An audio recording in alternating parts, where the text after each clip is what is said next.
الدین الخالص. الحمد للہ رب العالمین والصلاة والسلام علی سید المرسلین وعلی آلہ واصحابہ ومن تبعهم بإحسان الی یوم الدین. اما بعد، اعوذ باللہ من الشیطان الرجیم. ان اللہ وملائکتہ یصلون علی النبی یا ایھا الذین آمنوا صلوا علیہ وسلموا تسلیما. وقال تعالی وما ارسلناک الا رحمۃ للعالمین.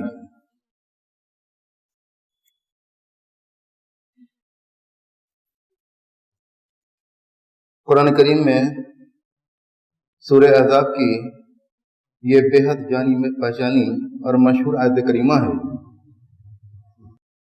جسے ہم ہر خطبہ جمعہ میں بھی سنتے رہتے ہیں. اس آیت کریمہ میں اللہ رب العالمین نے اپنے ایک بے حد چہتے بندے کی علو شان کا تذکرہ کیا ہے اور اپنی محبت کا بیان کیا ہے کہ اللہ رب العالمین اپنے اس بندے سے کس درجہ محبت رکھتا ہے، اور اللہ رب العالمین اس کے اوپر اپنی رحمتوں کی بارش کرتا ہے، اور فرشتے اللہ رب العالمین کے جو مقرب فرشتے ہیں جو اللہ کی محفل میں اللہ کی گرد پیش ہوتے ہیں، وہ بھی اس رسول اور اس نبی کے لیے، اللہ کے اس چہتے اور محبوب بندے کے لیے وہ بھی دعائے رحمت کیا کرتے ہیں. اللہ رب العالمین نے اس روئے زمین پر انسان کو برپا کیا اور اس میں سے اپنے بہت سارے بندوں کو یہ شرف دیا کہ ان کو نبی یا رسول بنا دیا. اور یہ انبیاء اور رسول یہ وہ جماعت ہے جو انسانوں میں سب سے زیادہ اللہ رب العالمین کے قریب ہے. اللہ رب العالمین نے جو اپنی فضلت دی ہے انسانوں میں، تو ان کی فضلت سب سے زیادہ ہے. یہ اللہ رب العالمین کی مرضی اور اس کا اختیار ہے کہ وہ چاہے تو جس جگہ کو فضلت دے دے، جیسا کہ حرمین کو، حرم کو فضلت دی تھی، اسی طرح مساجد کی جگہوں کو فضلت دے دی. اسی طرح اللہ رب العالمین بعض زمانے کو، بعض اوقات کو فضلت دیتا ہے، بعض دن کو اور بعض رات کو فضلت دیتا ہے. اسی طرح اللہ رب العالمین اپنے بندوں کو بھی منتخب کرتا ہے کہ اس فضلت کے لائق کون ہے، اور اسے وہ اپنے فضل و کرم سے نوازتا ہے. تو انبیاء اور رسول کی جو جماعت جو اس کائنات کے اندر آئی اور جس کا خاتمہ آخری رسول نبی کریم صلی اللہ علیہ وسلم کی ذات سے ہوا، تو ان کو اللہ رب العالمین نے تمام انسانوں پر فضیلت دے رکھی ہے. اور ان میں بھی اللہ رب العالمین کی یہ مرضی ہے، اور اللہ رب العالمین نے ایسا کیا کہ بعض انبیاء کو، بعض رسولوں کو بعض کو فضیلت دی. سب کا ایک مقام مرتبہ نہیں ہے. اللہ رب العالمین نے انبیاء کو بھی مختلف مدارج میں رکھا. اللہ نے فرمایا تلک الرسل فضلنا بعضهم علی بعض. یہ رسول کی جماعت ہے، یہ رسول لوگ ہیں جن کو ہم نے بعض کو بعض پر فضیلت دے رکھی ہے. یعنی قرآن کریم کا نص ہے کہ سارے انبیاء کا مقام مرتبہ ایک جیسا نہیں ہے، ان کے درجات میں تفاوت ہے، ان کی فضیلتوں میں تفاوت ہے. اور ان انبیاء کی جماعت میں اللہ رب العالمین نے اولو العزم جو انبیاء ہیں ان کو تمام انبیاء پر فضیلت دی. اور یہ اولو العزم انبیاء مشہور قول کے مطابق یہ 5 ہیں: حضرت ابراہیم علیہ السلام، حضرت موسیٰ علیہ السلام، حضرت عیسیٰ علیہ السلام، حضرت نوح علیہ السلام، اور نبی کریم صلی اللہ علیہ وسلم. اور ان 5 میں سب سے زیادہ فضیلت یہ امت کے اتفاق ہے کہ نبی کریم صلی اللہ علیہ وسلم کو ان 5 پر فضیلت دی ہے اللہ رب العالمین نے. تو اس اعتبار سے ہم سمجھیں کہ آج کے زمانے میں جیسے ہر چیز کو نمبر سے دیکھا جاتا ہے، ٹاپ 10 ٹاپ 5 اس طرح کی باتیں ہر زبان پہ ہوتی ہیں. انسان کتنے گزرے اس دنیا کے اندر، اس زمین پہ آئے اور چلے گئے، اور کتنے ابھی موجود ہیں، اور نہ جانے قیامت تک کتنے اور انسان اس دنیا میں آئیں گے. لیکن سارے انسانوں کو اگر اکٹھا کر دیا جائے تو نمبر 1 ذات جو ہے وہ نبی کریم صلی اللہ علیہ وسلم کی ذات ہے. اور اللہ رب العالمین نے ان کو پسند کیا، ان کو منتخب کیا، اور ان کو تمام کائنات کے لیے، سارے انسانوں کے لیے، سارے جنوں کے لیے ان کو رحمت بنا کر بھیج دیا. یہ اللہ رب العالمین کا بہت بڑا کرم تھا کہ ایک ذات کو اس نے منتخب کیا اور ان کو جو سب سے افضل ذات تھی، اور ان کو اس امت کے لیے اور سارے عالمین کے لیے رحمت بنا کے بھیج دیا. اور مسلمانوں کے ذمے یہ ایک ان سے یہ مطالبہ ہے، ان سے یہ تقاضا ہے کہ جس نبی کو اللہ رب العالمین نے، جس رسول کو اللہ رب العالمین نے رحمت بنا کے بھیجا ہے، تو اس سے اپنا ناطہ جوڑے رہیں. اس کی سیرت کو، ان کی اسوا کو ان کے لیے ضروری ٹھہرا دیا کہ ان کی طرف دیکھو اور ان کی زندگی کو، ان کے کردار کو، ان کے اخلاق کی باتوں کو اور ان کی تمام تر فرمودات کو اپنانے کی کوشش کرو. یہی ہم سے تقاضا ہے، اور اگر ہم ایسا کرتے ہیں تبھی ہم صحیح معنوں میں مسلمان ہیں. یعنی کہ صرف یہ نہیں کہ ہم نبی آخر زمان پر ایمان لائیں، بلکہ ایمان لانے کے بعد آپ سے محبت ہو اور آپ کی تعظیم ہم کر سکیں، اور آپ کی سے ملی ہوئی سنتوں کو ہم اپنانے کی کوشش کریں، اور ہر معاملے میں نبی کریم صلی اللہ علیہ وسلم کی جانب، آپ کی ذات کی جانب ہم لوگوں کی نگاہیں اٹھیں کہ وہاں وہ ہمارے آئیڈیل ہیں. وہ جو کر رہے ہیں، جیسے کر رہے ہیں، جس اخلاق کی بلندی پہ وہ ہیں، انہی چیزوں کو ہمیں اپنانا ہے، ویسے ہی سب کچھ کرنا ہے. تو اس آیت کریمہ میں اللہ رب العالمین نے بیان فرمایا کہ ان اللہ و ملائکۃ یصلون علی النبی، بے شک اللہ رب العالمین اور اس کے فرشتے نبی پر درود بھیجتے ہیں. درود بھیجنا یعنی ان کے لیے دعائیں کرنا. اللہ رب العالمین کا دعا کا درود بھیجنے کا معنی یہ ہے کہ اللہ رب العالمین اپنے اس بندے پر، نبی آخر زمان پر اپنی رحمتوں کی بارش کرتا ہے، اور ملائے اعلیٰ میں وہ اپنے عرش پہ مستوی ہے. وہاں جو مقرر فرشتے اللہ رب العالمین کے ہیں، ان کے درمیان وہ ان کا چرچا کرتا ہے، ان کا ذکر خیر کرتا ہے، ان کے جو خصائل حمیدہ ہیں، ان کے جو اچھے صفات ہیں، ان سب کا وہ تذکرہ کرتا ہے اس محفل کے اندر. محفل یا مجلس کی جب بات آتی ہے تو ہم لوگوں کے ذہن میں جیسی محفل اور مجلس ہم لوگ دیکھتے ہیں، اسی کے تعلق سے بہت بہتر تصور آئے گا کہ اللہ کی محفل ایسی ہو سکتی ہے. لیکن کسی شخص کے ذہن میں جو بھی تصویر ابھرتی ہے، جو بھی تخیل آتا ہے، اللہ رب العالمین کی محفل اس سے کہیں زیادہ آگے ہے. اس کا تصور انسانی تخیل وہاں تک نہیں پہنچ سکتا. انسانی تخیل کی پرواز وہاں تک پہنچنے سے قاصر ہے. اس لیے کہ اللہ رب العالمین کی ذات، اللہ رب العالمین کی صفات، اللہ رب العالمین کے بارے میں جو کچھ بیان کیا گیا ہے اس پر ہم ایمان رکھتے ہیں، لیکن وہ کیسے ہے اس کو ہم کسی چیز سے مثال نہیں دے سکتے.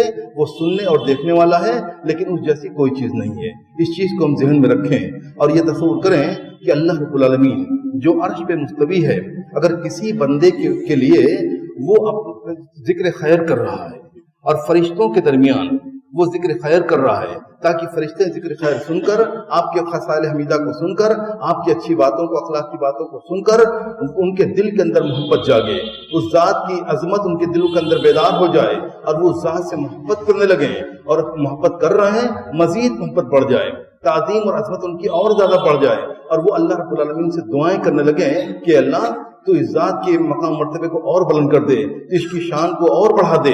اور یہی وہاں اس محفل کے اندر اللہ رب العالمین کے ہاں ہو رہا ہے. اور یہی تقاضا مسلمانوں سے. اللہ رب العالمین فرمایا یا ایھا الذین آمنوا صلوا علیہ وسلموا تسلیما، اے وہ لوگوں جو ایمان لائے ہو. اللہ رب العالمین جو کام کر رہا ہے، اللہ رب العالمین کے مقرر فرشتے جو کر رہے ہیں، انہی کی اقتداء میں تم لوگ بھی ایسا کرو کہ درود و سلام اس نبی پر کثرت سے بھیجتے رہو. وسلموا تسلیما، کثرت سے سلام بھیجتے رہو، درود بھیجتے رہو. یعنی اللہ رب العالمین سے دعائیں کرتے رہو کہ اللہ تیرے رحم و کرم کی بارش جو اس رسول پہ ہو رہی ہے اور پیہم ہو رہی ہے، بڑی کثرت سے ہو رہی ہے، کہ اللہ تو اس کے اندر اور اضافہ کر دے. وہ چیز تو ہو ہی رہی ہے، اللہ رب العالمین تو درود و سلام بھیج ہی رہا ہے، لیکن اس کے اندر مزید کثرت ہو جائے، وہ اور بڑھ جائے. یہ اور ایسا اگر ہم کرتے ہیں تو دراصل یہ ہم اللہ کے رسول صلی اللہ علیہ وسلم سے محبت میں کرتے ہیں، اور اس لیے کرتے ہیں کہ اللہ رب العالمین کے نبی کی ہم تعظیم کرتے ہیں، جو تعظیم کرنا ہمارا فرض ہے. اور نبی کریم صلی اللہ علیہ وسلم کے اس امت پر، مسلمانوں پر جو حق بنتا ہے، بہت سارے حقوق بنتے ہیں. اس میں سے ایک یہ ہے کہ ہم درود السلام کے اوپر بھیجتے رہیں. اسی لیے مسنون ہے کہ جمعہ میں دن اور رات کو ہم بھیجتے رہیں. صبح شام کے لیے اللہم صلی وسلم علی نبی، یہ دعا جو آتی ہے 10 مرتبہ پڑھنے والی، اس کو ہم صبح شام پڑھیں. اور اسی طرح اذان ہوتی ہے، اذان کے بعد پڑھنا ہے، نماز کے اندر پڑھی جاتی ہے، مسجد میں آتے ہیں تب درود بھیجنے ہیں. یعنی بہت سارے مقام ایسے ہیں اور اوقات ایسے ہیں جب ہم سے مطالبہ ہے، یہ مسنون ہے کہ ہم نبی کریم صلی اللہ علیہ وسلم پر درود بھیجتے رہیں، اور ایسا نہ ہو کہ ہمارے شکر سام گزر جائیں اور ہم اس نبی رحمت کو، اللہ رب العالمین نے جس ذات کو رحمت بنا کے بھیجا ہے، جو اپنی اللہ رب العالمین کے مہربانیوں کے نمونہ ہیں، ان کی ذات کو ہم بھول جائیں اور درود نہ بھیجیں۔ ایسا اگر ہوتا ہے تو یہ ہماری جانب سے بہت بڑی بدنصیبی ہوگی اور ہماری ایک کم بختی ہوگی۔ یہ بہت بڑی بدنصیبی ہوگی کہ ہم کسی دن بھول جائیں اور درود نہ بھیج سکیں۔ نماز کے اندر تو ہم کو پڑھنا ہی ہے، تشہد اولیٰ میں بھی اور تشہد اخری میں بھی، دونوں تشہد کے اندر اس چیز کو پڑھنا۔ پہلے تشہد کے اندر عموماً لوگ نہیں پڑھتے ہیں، اس لیے کہ بچپن کے اندر ہم لوگوں نے جو کتابیں مکتب کے اندر پڑھی تھی اس میں اس کا ذکر نہیں ہے، لیکن علماء نے جو راجح مسلک بیان کیا ہے اس سلسلے میں وہ یہ کہ دونوں تشہد کے اندر اتحیات کے بعد درود کو پڑھنا ہے۔ وہی جو لمبا درود جو آتا ہے، جو ہم سب کو یاد ہے، ہم لوگ پڑھتے ہیں، اس کو ہمیں پڑھنا ہے۔ یہی راجح ہے علماء کی نگاہ میں۔ حالانکہ ہم لوگوں نے مکتب کے اندر جو کتابیں بچپن میں پڑھی تھی اس کے اندر اس کا ذکر نہیں ہے، لیکن عام طور سے علماء نے اس کو ترجیح دی ہے، تو اس چیز کو بھی اپنے ذہن کے اندر رکھیں۔ اور دوسری آیت کریمہ جو میں نے پڑھی، وَمَا أَرْسَلْنَاكَ إِلَّا رَحْمَةً لِّلْعَالَمِينَ، اللہ رب العالمین نے فرمایا ہم نے آپ کو سراپر رحمت بنا کے عالمین کے لیے بھیجا ہے، آپ رحمت محض ہیں، اس کے سوا کچھ نہیں ہے۔ تو ان چیزوں کو ہمیں ذہن کے اندر رکھنا چاہیے۔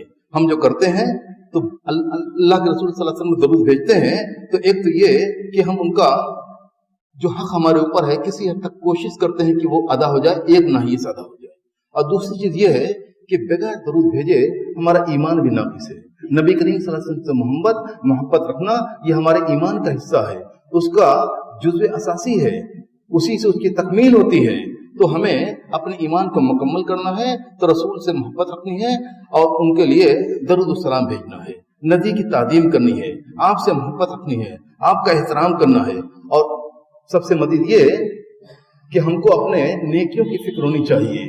جتنی بھی ہم درود بھیجتے ہیں ہماری نیکیاں بڑھتی چلی جاتی ہیں، بہت بڑا ثواب اللہ رب العالمین نے اس کا رکھا ہے، تو ہماری نیکیاں بڑھتی ہیں اور دوسری جانب سے ہمارے جو گناہ ہیں وہ مٹتے ہیں۔ تو بہت زیادہ اس کے فائدے ہیں اور اس کے اوقات جو تفصیل سے علماء نے بیان کیے ہیں وہ کئی ایک ہیں۔ تو یہ چند باتیں تھیں نبی کریم صلی اللہ علیہ وسلم کے تعلق سے جو میں نے بیان کی، اور اس چیز کو بھی سمجھیں کہ حدیث کے اندر جو آتا ہے کہ نبی کریم صلی اللہ علیہ وسلم نے فرمایا ہے ان انا سید الناس یوم القیامہ، کہ میں روز قیامت لوگوں کا سردار ہوں گا، یعنی تمام انبیاء و رسول بھی موجود ہوں گے اور انسان سارے افضل انسان، ہر طرح کے انسان بھی وہاں موجود ہوں گے، لیکن سب سے افضل کون ہوگا؟ وہ نبی کریم صلی اللہ علیہ وسلم ہوں گے۔ اسی طرح جب معراج میں نبی کریم صلی اللہ علیہ وسلم کو اللہ رب العالمین نے امامت کا شرف دیا، سارے انبیاء کی اپنے امامت کی، سارے انبیاء کو اللہ رب العالمین نے اکٹھا کیا، ان کی امامت کرائی تھی۔ یہ بھی اس بات کی دلیل ہے کہ نبی کریم صلی اللہ علیہ وسلم کا مقام مرتبہ سارے انبیاء میں سب سے افضل ہے۔ یہ بات بھی ذہن میں رکھنی چاہیے۔ نبی کریم صلی اللہ علیہ وسلم کی ایک حدیث آتی ہے من رآنی فی المنام فقد رآنی فإن الشیطان لا يتمثل فی صورتی۔ نبی کریم صلی اللہ علیہ وسلم فرمایا کہ جو شخص خواب میں مجھے دیکھے تو یقیناً اس نے مجھے دیکھا، جس نے مجھے دیکھا تو صحیح معنوں میں اس نے مجھے دیکھا۔ کون دیکھتا ہے؟ اللہ رب العالمین اپنے بعض بندوں کو نبی کریم صلی اللہ علیہ وسلم کی تصویر کو خواب کے اندر لاتا ہے، لیکن یہ بہت ہی منتخب اللہ رب العالمین کے بندے ہوتے ہیں، اور وہی شخص پہچان سکتا ہے جو اللہ کے رسول صلی اللہ علیہ وسلم کے صفات سے واقف ہے۔ آپ کی جو خلقی صفات تھی، آپ کی شباہت کیسی تھی، آپ کا چہرہ کیسا تھا، آپ کا رنگ کیسا تھا، آپ کی داڑھی کیسی تھی، آپ کا بال کیسا تھا، یہ سب کچھ جو جانتا ہے وہی پہچان سکے گا کہ یہ نبی کریم صلی اللہ علیہ وسلم کی ذات مبارک ہے۔ تو اللہ کے رسول صلی اللہ علیہ وسلم نے فرمایا من رآنی فی المنام فقد رآنی، جو شخص جس شخص نے مجھے خواب میں دیکھا تو اس نے حقیقت میں مجھے دیکھا۔ فإن الشیطان لا يتمثل فی صورتی، شیطان جو ہے وہ میری شکل صورت میں نہیں آ سکتا۔ شیطان کو اللہ رب العالمین نے قدرت دی ہے، وہ کسی کی بھی شکل صورت کو اختیار کر کے آ سکتا ہے، اور اسے بڑی قدرت حاصل ہے کہ وہ لوگوں کو بہکاتا ہے۔ بہت جانور کی صورت اختیار کر لے یا کسی انسان کی صورت اختیار کر لے، وہ ایسا کر سکتا ہے، خواب میں بھی آ سکتا ہے، اور ایسے بھی کئی انسان کے سامنے رونما ہو سکتا ہے کسی کی صورت میں۔ لیکن اللہ رب العالمین نے اپنے رسول کی یہ حفاظت کا ذمہ لے رکھا ہے۔ یہ شیطان جو ہے آپ کی صورت اختیار نہیں کر سکتا، اس لیے کہ اللہ رب العالمین نے آپ کی حفاظت کا یہ انتظام کر رکھا ہے۔ وہ کسی کو دھوکہ نہیں دے سکتا اس طرح سے۔ اس زمانے کے اندر بہت سارے لوگ ایسے موجود ہیں جو دعویٰ کرتے ہیں کہ میں نے نبی کریم صلی اللہ علیہ وسلم کو خواب میں دیکھا، آپ رسول اللہ صلی اللہ علیہ وسلم ہمارے خواب میں آئے تھے اور انہوں نے ایسا ایسا کہا ہے۔ اور یہ چیز سمجھیے کہ بہت سارے جھوٹے دجال اس زمانے کے اندر انسانی سوسائٹی کے اندر موجود ہیں، اور وہ بہت نیکوکار بنتے ہیں، جو وہ دستار ان کے پاس ہوتا ہے، اور اپنے امت کے اپنے قوم کے پیشوا بنتے ہیں، اور اس طرح کی باتیں وہ کرتے ہیں کہ ہم نے نبی کریم صلی اللہ علیہ وسلم کے خواب میں دیکھا، آپ تشریف لائے ہمارے خواب میں اور ہم سے یہ باتیں بتائی ہیں۔ کچھ لوگ تو دین کے مسائل کے اندر بتاتے ہیں اور بعض افکار بتاتے ہیں کہ یہ ذکر نبی کریم صلی اللہ علیہ وسلم نے مجھ کو خواب میں آ کے بتایا۔ ایسا کوئی اگر کہے تو سمجھ لیجئے کہ وہ جھوٹا ہے، اس لیے کہ اللہ رب العالمین نے دین کی تکمیل کر دی ہے اور اس کا اعلان کر دیا نبی کریم صلی اللہ علیہ وسلم کے حجۃ الوداع کے اندر، یوم عرفہ کے دن قرآن کریم کی آیت کریمہ نازل کر کے، الیوم اکملت لکم دینکم واتممت علیکم نعمتی ورضیت لکم الاسلام دینا، یہ آیت کریمہ نازل کر کے اللہ رب العالمین نے اس دین کے اکمال کا، اس کی اتمام کا اعلان کر دیا ہے۔ اب اس کے اندر کوئی اضافہ نہیں ہو سکتا ہے۔ اگر کوئی اس طرح کے دعوے کرتا ہے تو وہ یقیناً جھوٹا ہے، وہ فریبی ہے، اس کے مکر فریب میں انسان کو نہیں آنا چاہیے، وہ مکر فریب میں مبتلا ہے اور دوسروں کو مبتلا کرنا چاہتا ہے۔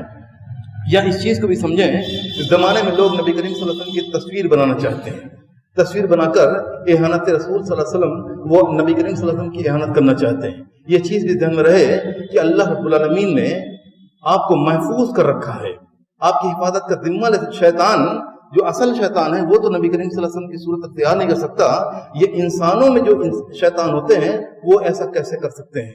اس چیز کو بھی ہم ذہن میں رکھیں۔ اللہ رب العالمین نے ان کا بہت اونچا مقام مرتبہ دیا ہے، وہ ہمارے تصور سے باہر ہے۔